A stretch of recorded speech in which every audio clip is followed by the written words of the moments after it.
Well, well, thank you, all of you, for this interesting part of our seminar. Now, first to you, Miller, have you ever made a print? Yeah, I made a few prints, but when I was a student, I took all the classes about printmaking. So it is something that is important for me. I pay a lot of attention to prints and the history of prints. So the first tree trunks that I make, after I found this situation between the reproduction of Leonardo da Vinci's sketches in one book of Taschen, I was thinking it was a sketch, it wasn't a print, but an engraving. But I started looking for another artist who used wood as a matrix and also the paper as a material to print. So I was thinking in Albrecht Dürer. So I selected the Apocalyptic series. I found this series very interesting. So I took the image from the books and I make reproduction in offset, in an industrial system. So the first three trunks that I started to carve were with this series of Albrecht Dürer.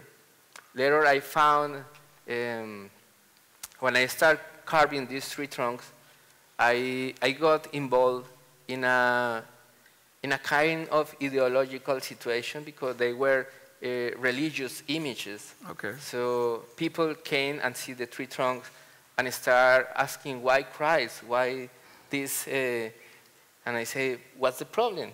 It's just images.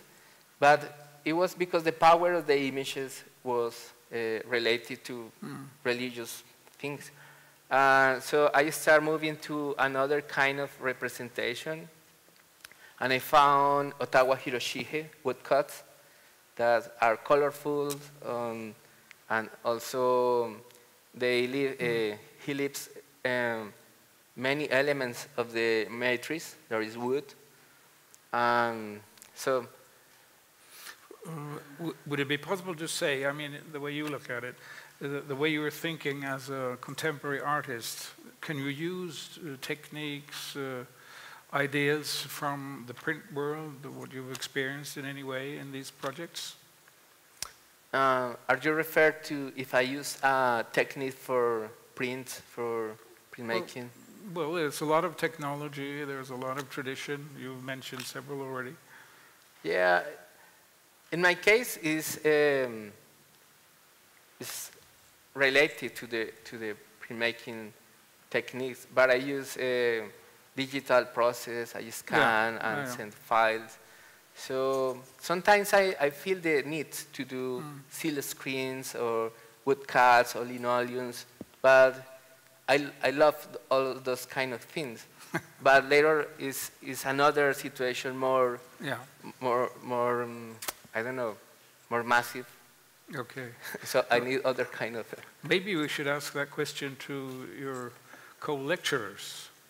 Did you find something, relevant from what you were talking about in the way he's working, especially in the last two projects you had in the University of Bogota and Santa Fe? Well, I don't know, and some of the others as well. What did you think? Were they relevant for your texts, for the way you're thinking here? Maybe from Jem. Yeah, okay. She opened my mind about the possibilities to use another technologies, like 3D printers. As I don't know, I always asking myself about if there a kind of way to think in two-dimensional way or three-dimensional way. Okay. So why there are artists who prefer make bidimensional things, or why there are artists who used to work in three-dimensional situations. So the process that I did is because I want to see the material used to build our culture or to keep our information. So I need to see volumes. So when I saw the Jens process with the 3D printers, I am thinking how the future is. Okay. Well, you know, will that's be. the nightmare of the museums collecting prints, you know. Yeah. So, but Yeah. we won't touch that. I just want to ask Jen, did you find something relevant from what you were talking about with his way of working or thinking? Yes, I think that, you know, I was very excited to find out that I was on a panel with Miller, because I think his work is extraordinary, and I think it speaks to print in a wonderful way, in terms of your use of paper, your use of printed materials, and how that work transitions from nature to culture to nature. I think, I don't know, Susan, if you wanted to, but I think it's incredible work, and wonderful that it's part of a discussion about print, because I think it's very much rooted in print culture and information technologies and knowledge transmission. Well, I think what's so lovely about it is its articulation of how everything we do is moving in and out of print culture. I mean, there's nothing we do that doesn't engage with print culture. And when we talk about people working with print, we can talk about people carving wood blocks or, you know, printing lithostones or whatever, but we're also talking about people using the printed matter that's out there. And I think it's so often a loop that goes in. But, of course, nobody takes it, or very rarely do you see it taken back to the level of the paper that goes into it. And that idea of, there's the one trajectory, which is the tree gets chopped down, the tree gets ground up, the tree gets turned into crappy paper, and there's crappy information printed on it, and it's advertising, and so far this is just a tragedy, right? That the tree was beautiful and the advertising isn't. So to then, you know, flip it back around and build back up a tree that is full of this information, because while the information for us who live in this world, the advertising is not interesting. You know, you think about how, all right, historian geek here, how excited you get about finding stupid bits of information that are 200 years old, 300 years old, printing manuals from the 16th century, you know, things like this that people get really excited about. So there is that sense in which, you know, one can decide for oneself what information is interesting or not interesting, but it's all out there and it's all in the tree.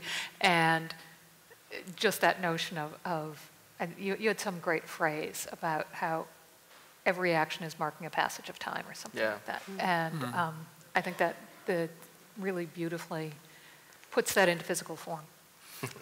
I think maybe some of the students would like to ask you some questions. Miller, let's have, is there anybody who would like to, and if you are shy about questioning in English, please do so in Norwegian and I will try to translate. Or in Spanish. Or in Spanish, yes. Very good. Somebody wants to ask about the projects here? Otherwise we go to the more theoretical parts of the... That's a threat. Yeah, that was a threat, wasn't it? Yeah. Okay, all right. Well, then we continue that. Well, thank you so far. I was wondering about, you know, the expanded field, and I love your way of treating, you know, Rosalind's text. Really, thank you for that one.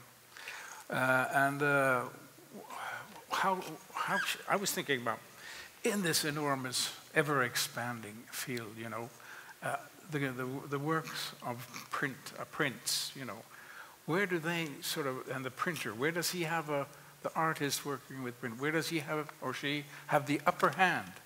Where does their practice, their knowledge, their insight, etc., where does it really, where can it be used? To your knowledge, it's your opinion. We'll hear about the other people as well, but this is, I think, very central to the theme of the seminar, which is both, print as a physical tradition and as a, a theoretical thing, text and print. You have both sides now. So where in this situation does the artist working from this point of view have the upper hand? I think it depends on what you mean by the upper hand. If you're talking about, say, clout in the marketplace, No. it doesn't, and that's never going to happen. If you're talking about the upper hand in terms of, I guess, being the most apt or articulate way to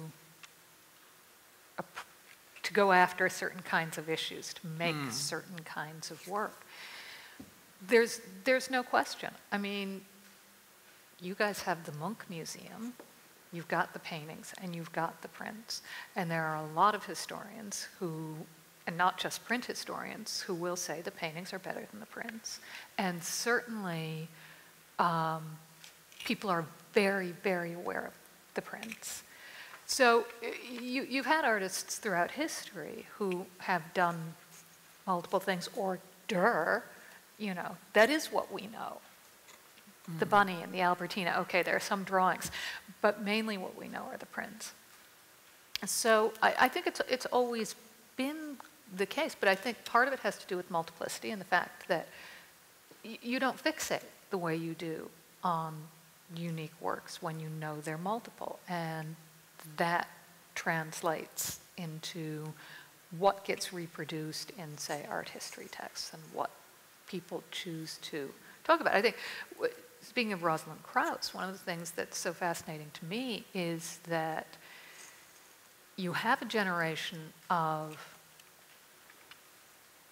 critics and theoreticians, historians, who are very concerned with undermining the notion of the artwork as capitalist commodity. They're very interested in artworks that theoretically mess this up in some way, conceptual work, so on and so forth. And all they write about is painting, sculpture, installations, things that are unique. They don't write about multiples. They don't write about things that actually enter the marketplace in accessible ways. The whole notion that the multiples movement was about public art in some way, it's about ownership. It's because we relate to things we own differently. And that idea of spreading ownership, of spreading multiple kinds of control, multiple kinds of relationships with art objects. I think those are situations in which printed work or anything that's editioned can articulate very different kinds of relationships with its audience. There's an organization in New York called Personal Desire Propaganda, and they do editions of 100. Everything sells for $10. And they just do these shows, and they just have the thing stacked on the floor, and everybody can come and buy one, and then they roll it into a tube, and you go out the door, and it's all cash sales. And the reason they don't make any money, and the reason that they make you pay for it is because it changes the relationship. People take things for free, it usually gets chucked in the bin kind of when you get in the door. That this is a trade-off. It's what the market does. I give you something, you give me, I'm making some kind of commitment here. So I think there's a lot of marketplace issues that are interesting in terms of prints. But I also think there are there's a lot of really interesting work being done in print that is site-specific and that isn't multiplied. And I think, Thomas Kilper's presentation earlier today, or, there are a number of artists who work in these very site-specific ways that, because it's doubled with the print, it really makes you think about that notion of what travels and what doesn't travel. So I think there are a lot of areas. Okay. So don't give up. No. Well, you're a little bit timid on the subject, though, but let's ask Jen. How about you then? Well, I think of print. I'm not sure about upper hand. I think that comes down to the individual and how you make use of print as an opportunity. And in that regard, I would say that I see print as offering a set of aesthetic and material and conceptual strategies for making and thinking. And it's what you do with that. Like any media, it's what you do with that decides whether you have the upper hand or not. Yeah. But I think that a training in print can be advantageous because I think it requires a considerable amount of discipline.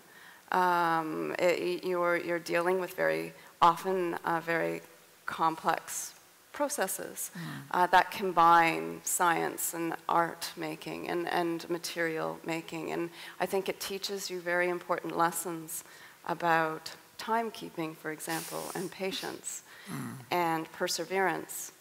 And not to say that other media don't do that, but I think a particular kind of person is attracted to working in print. And I think, I'm interested in artists who think like printmakers even when they're not making prints. Yeah. And that was a little bit what I was talking about, Yes, yes. And there are many people who do that. I think, I think the mistake is when we confine ourselves to a media as if that defines who we are as an artist. I think as an artist, you pick and choose the media that best help you express the idea you're interested in, putting out there or questioning or working through. Yeah. And print is a way of working through something.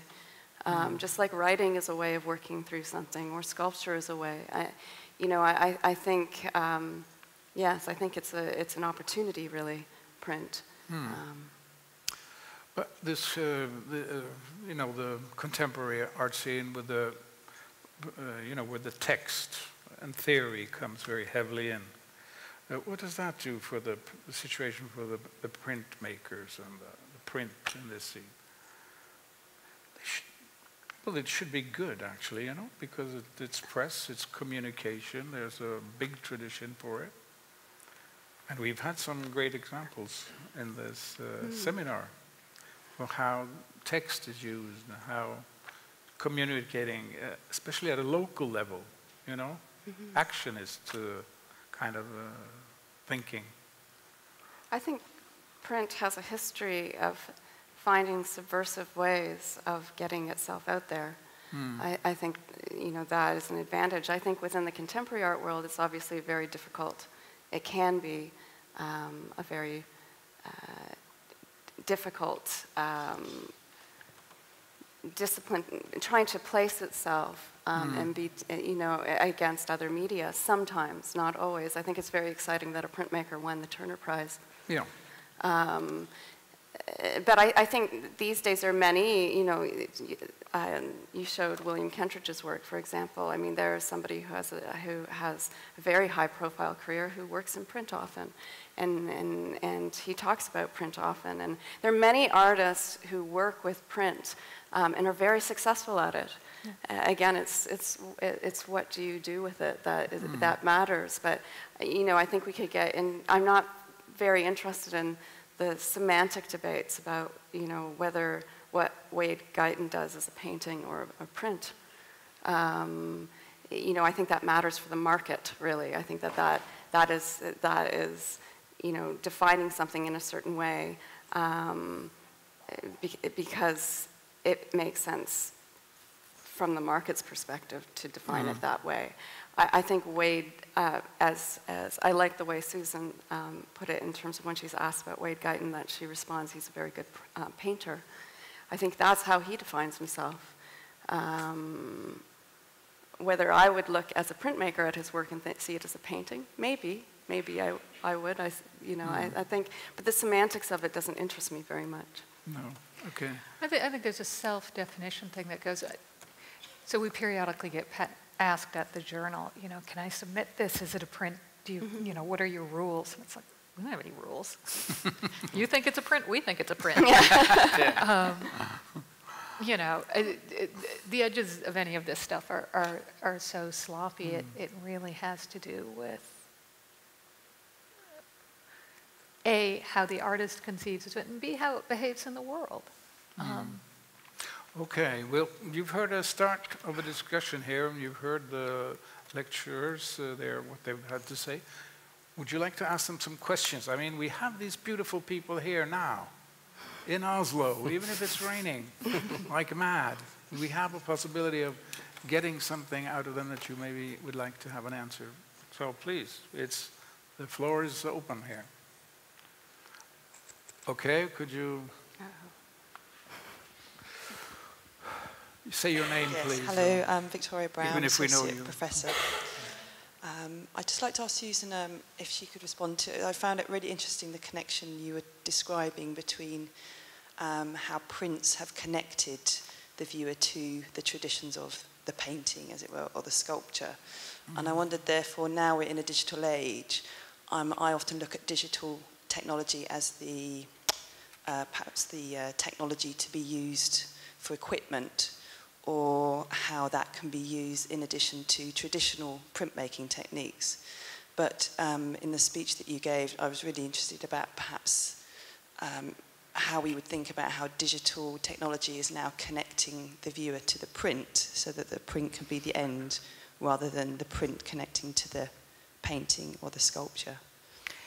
It's a really interesting question, because you know what we've got at the moment is just this total dematerialization, that we don't have any notion. You know, when I pull up an image on my phone, great, I've got an image on my phone. I've got no idea how big it is. I've got no idea what it feels like. I've got 10% of the information about it, right? And my suspicion is that there's always this time lag, right, with any new technology, where, you always read the stories about the ancient Greeks, the bird's so dumb it tries to eat the grapes that were painted because it's not hip to reproduction yet. And I think we're still at a stage, maybe at the edge of it, with digital images, where we still buy into them. And people are starting to get suspicious of them. People are starting to prefer other things and to re-emphasize materiality. So I think that the digital image, well, actually, let me just ask you a question, just to refine it. Are we talking about the digital image as something that you can transfer and get printed out into a physical object somewhere, or something that simply lives digitally? I think it's extending the connection, as we're talking about it, extending the field. So you made the connection between the traditions of the print being used as a way of connecting us to the unique object of the painting or the sculpture. And therefore, and in a couple of other lectures, there's been the comment about the difference between the reproducibility and the multiplicity, which is, again, something that perhaps I, as a printmaker, hadn't defined so clearly previously. And that leads me back to the idea of the digital technology having that influence. I think that's absolutely true. And I think just like you got stuff that died because it didn't look good in engraving, you get things that look good online or don't look good online. And you get people designing things to look good online because they know that's the way most people are going to see something. And then you get the flip, of course, which is people purposefully making prints, making paintings, making drawings that you can't see in reproduction. Sort of Odd Reinhardt round 2, which is also a kind of interesting way to play with if you want people to actually be in a place, back to the specificity thing. But yeah, I don't think there's any question that digital stuff is how everything's. Is that okay? Yeah? All right. Any more questions from people, nice people here? I have the mic at least, so if I can ask a question too. Could you speak up a little bit, please? Thank you. Well, for the internet, I'm Theodore Bart. I work here. I was wanting to kind of look at a certain class of objects of which Rosalind Krauss's schema might be an instance, going beyond looking at it as a schema and looking at it as an object, and a circulatable object. And we find various dialects of this. For instance, the semiotic square, Greimas square, or even also Levi-Strauss found a way of replicating this in all sorts of areas in what he called Klein's groups. A term, its opposite, and then their inversions. And it looks more or less like this. That's what she adopted for Right, it, yeah. and so I think that those kinds of schemas are very, in a way, attractive, seductive in some sense.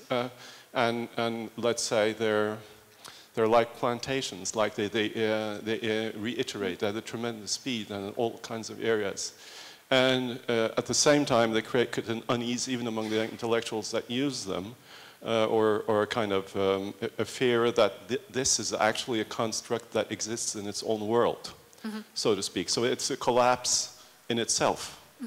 So when talking about collapsing, strategies, this is really a big-time collapsing strategy.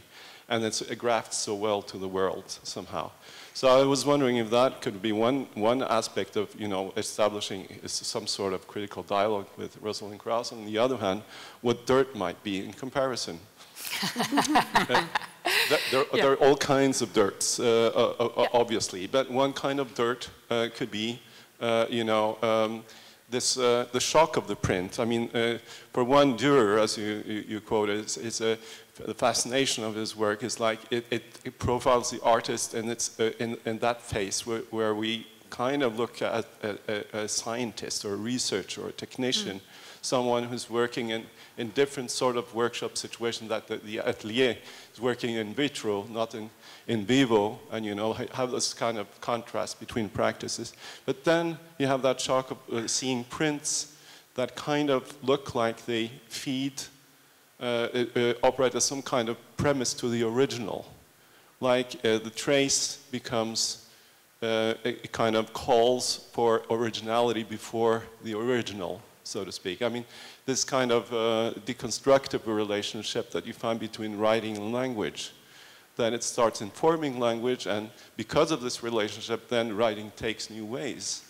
So in this relationship, I mean, dirt might have a concrete a relationship to what Päivikki was talking about, that the activity of printing and the expanding of printing is in a way looped, are kind of interdependent somehow.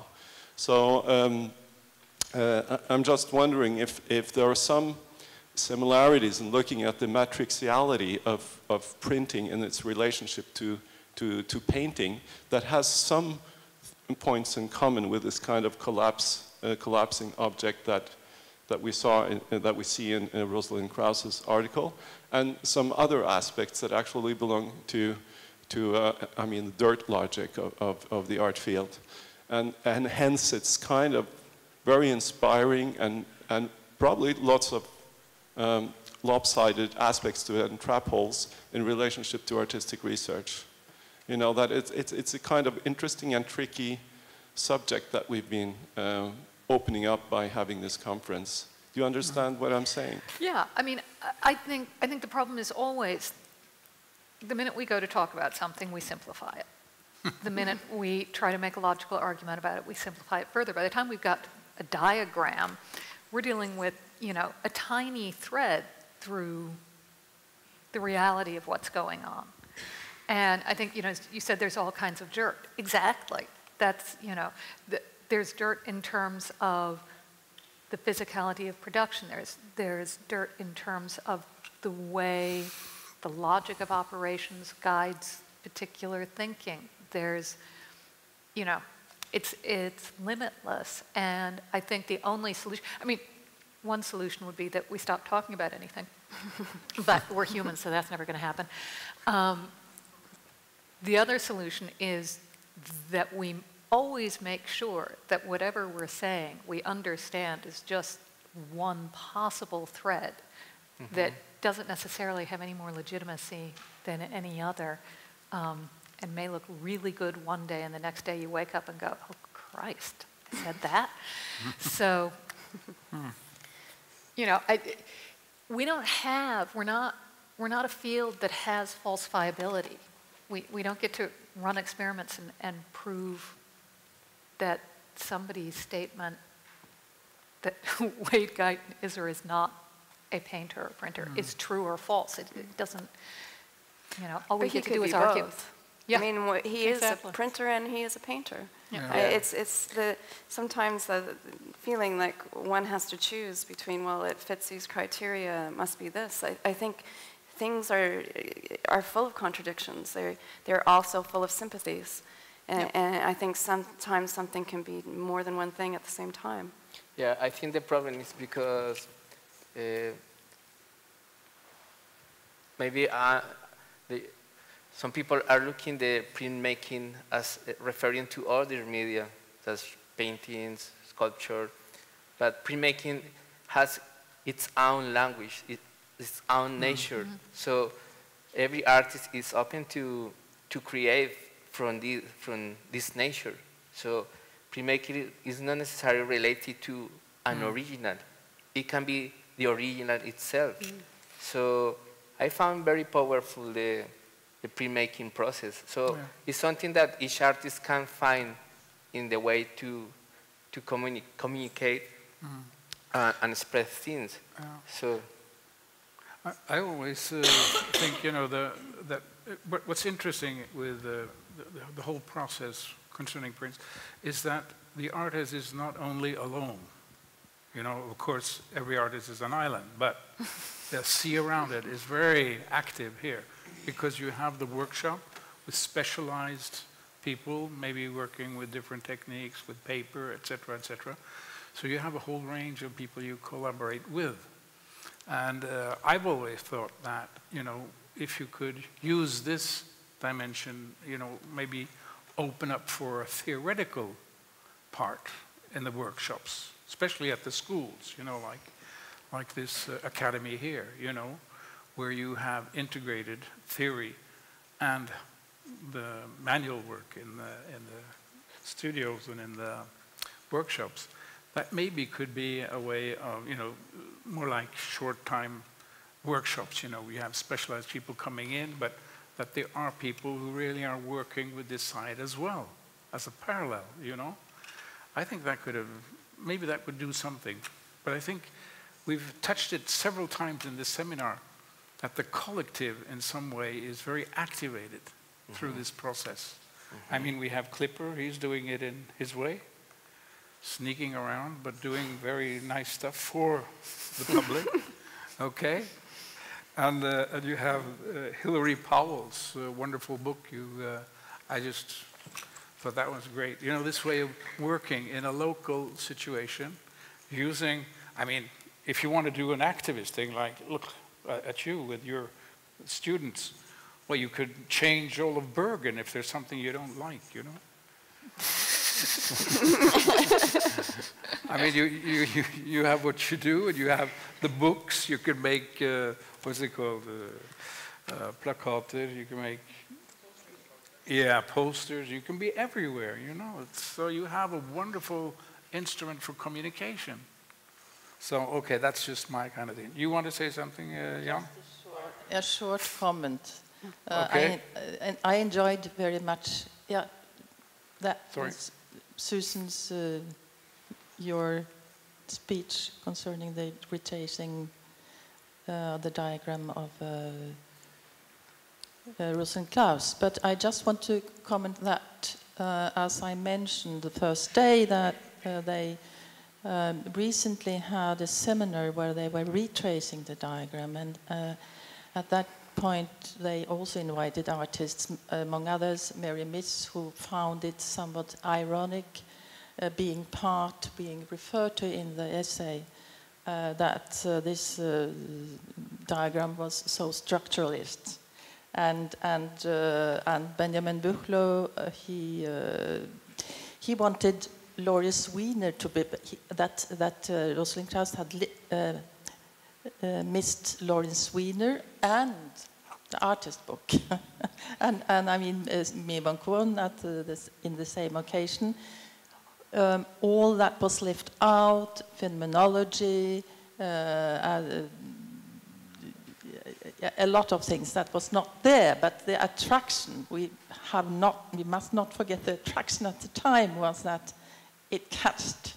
It was something that filled the need for an explanation. What is your question, Olga, please? It was no question. It was a comment on the fact that Theo mentioned that this is attractive as a diagram, but I think we ought to know, since you don't use that expression expanded field without referring to Rosalind Krauss. And the fact that it has been a rethinking of the diagram, I found it interesting in this context, especially when it has to do with printing. And the Benjamin Buchloh said that the Lawrence Weiner is not there. Yeah. So she gave you a verbal flower there. That's good. I actually think it would be a great knitting diagram. I think everybody should have Argyle socks made from the expanded field diagram. Okay. Last questions from the students? Yes? And then we round up with the group here. Bra, Hege, tack. Hi, my name is Toril Stray, and I'm an artist. And I wanted to ask Susan, I thought you were touching upon something really interesting with, we're talking about maybe we're at the end of the digital age, and you mentioned the re-emphasis of materialism. Mm-hmm. I was wondering if you could reflect upon that a little bit more. Yeah. And how that could maybe affect the print as we know it. Yeah. I don't think we're at the end of the digital age. Yeah, well, I think we're getting hipper to the limits of what can be communicated in a digital image. And I think it's in art schools in the States, for example, or when I look at the things that come into art and print, or it's sitting on juries, all of a sudden there's this huge uptick in mezzotint, reduction lino cuts, even engraving periodically, younger artists are doing, of very things that require real mastery and real understanding of materials. I think one of my favorite things is if you do like a Google image search of typography, what you get is all of these very, very slick images. You can't even tell if they're printed or ever were printed or if they're just digital. And you do the same Google search under letterpress, and everything is shot at an angle so that you can see the raking light and you can see the embossment, and all the paper is this thick. And there's this sense of a real desire for things that are tactile. And I think, letterpress in the old days, embossing the paper was a huge no-no because you can't read the text on the back if it's embossed. But now, things that have some actual materiality, there's just a real hankering for it. I mean, you see it in the maker community. You see people trying to figure out how the stuff of our world comes together in, it's the dirt, right? It's the actual stuff. And yeah, I see a lot of that. And even things that are theoretically immaterial, video installations, so on and so forth, more and more they're embedded in like an architectural construct in such a way that they're physical. I think we have to, Jan is looking very excited over there, so I think we have to round it all up. But thank you. A big hand to our panel. Thank you.